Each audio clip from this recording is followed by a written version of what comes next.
That's Voyage sans retour from Bertrand Burgala. We are here to give you the stuff we love, music we love, to introduce you to people. We do interesting things. That's why I invited tonight Justin Vasnage, who is going to talk to us about Vlogi. C'est quoi Vlogi? C'est quoi Vlogi? In fact, it's interesting. I had to translate what Vlogi was into French the other day, but I'll stick to English for this. So Vlogi is in many ways analogous to Eastside FM in that it's a community video storytelling platform. So it basically, at a very basic function, is a way to get video reviews for small businesses and democratizing video really for and you crowdsource the video either from your community, from your colleagues, or your customers. And it's about 1,000 times cheaper than traditional video production and about 100 times quicker. And how it does that is by basically allowing anybody to be a contributor. So, for example, Eastside FM could put up a project looking for listeners to contribute video clips of what they think, and during the radiothon, for example, that's the kind of thing they could do. And then everybody submits videos taken on their phone, and then the customer then puts those together into a branded bit of video, but very cheaply, very quickly. So really part of our mission is that democratization of video. Video is very expensive, only really in the hands of big marketing people with big budgets, big companies. And lots of the videos that's produced is fairly anodyne. So we come from a different angle, and we think that communities should almost be in charge of their own sort of video production. Our goal is that everything that has a Facebook page now should have its own TV channel within a decade. Is that what you think is going to happen? Yes? Yeah, well, if you look at... So there's a trend that's going on now that hopefully we're in the middle of towards narrowcasting. So if you think of what traditional broadcasting was back in the 70s when it comes to television, or 50s and before that for radio, you tended to have one big state-owned enterprise, although not interestingly in Australia. Australia actually went commercial for TV first before state-owned. But most of the countries, there was a state-owned central broadcaster, and it chose what to broadcast for the masses. And over time, we've seen a chipping away of that as broadcasting has become cheaper. So we have things like community radio that we're on now. And the same could happen and will happen for video. We've already seen the democratization of distribution. So YouTube has basically enabled any niche sort of subject. But still the production is still the bottleneck. And we see the future of video being many to many. So not just one person's point of view going out to many on YouTube, but actually if something has an audience of 100 or 50 or 500 or 1,000, then fine. The tools for video should be so cheap that anybody can make video. And for our listeners out there, Justin, why don't you tell us letter by letter the website with your accent, not mine. Haha. Vloggi, so VLOGGI.com, which is funny, Italians pronounce Vloggi, and I think earlier on you said Vloggi. Yes. But think like a video blog, a vlog. And in fact, interestingly, back in 2004, I was one of the first people in the world, possibly the first, to use the term video blog.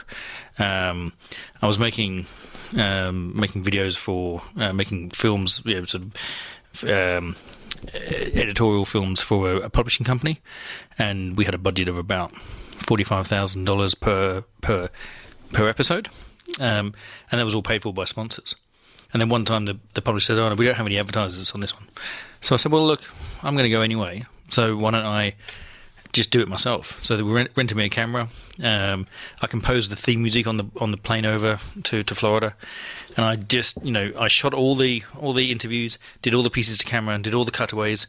Went back to a hotel room, edited it, and then put it up on this thing called at the time the YouTube that nobody had heard of. Right, but then my editor noticed that not only did they get traffic from their site, but they also got loads of traffic on YouTube, but he didn't want to call it a proper episode, so we called it a video blog.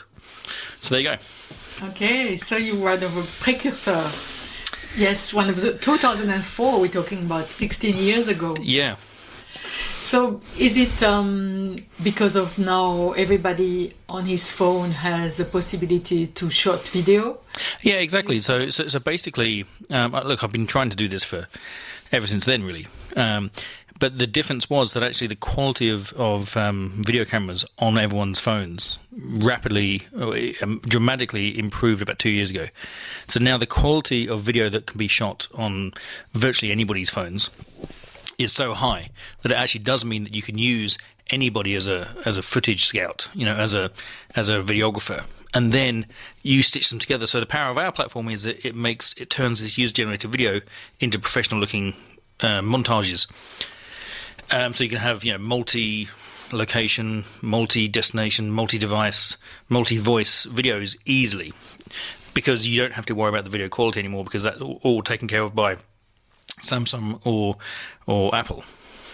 So your users, who are they right now? So we were before dear old COVID. We were quite heavily in the travel and tourism industry, but then actually after that, we found interest from universities and community groups and Facebook groups. So I mean, our platform relies on people having an audience, having either communities or customers or colleagues to actually make the films for them. So we don't recruit any filmmakers.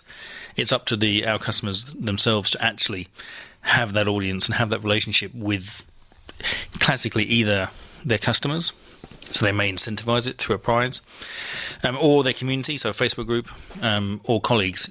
We have quite a lot, sort of like real estate agents and travel agents, where the owner of the agency compels his staff or her staff to actually produce the content, which then they pull together. So that's the. And so the pieces of video which are sold for project. They're not sold. So I mean, they're given. Well, they're either given or incentivized another way. So depending on, and we don't get into that.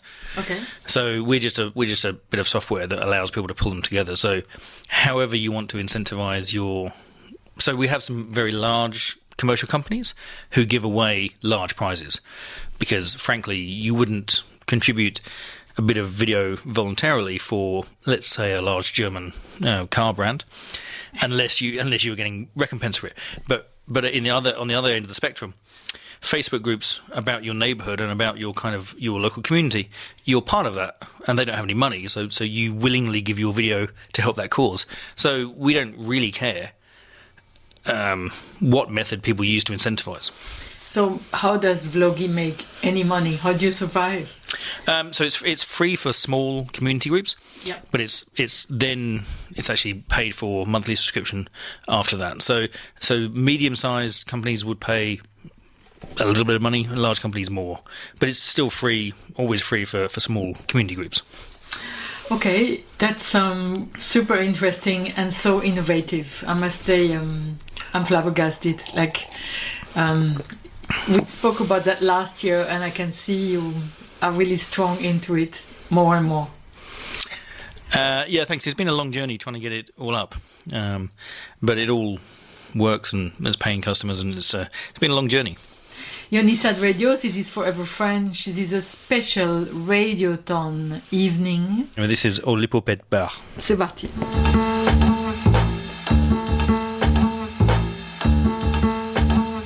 Yago n'aurait jamais dû risquer sa vie lorsqu'il avait bu. Un matin, il s'en est pris à...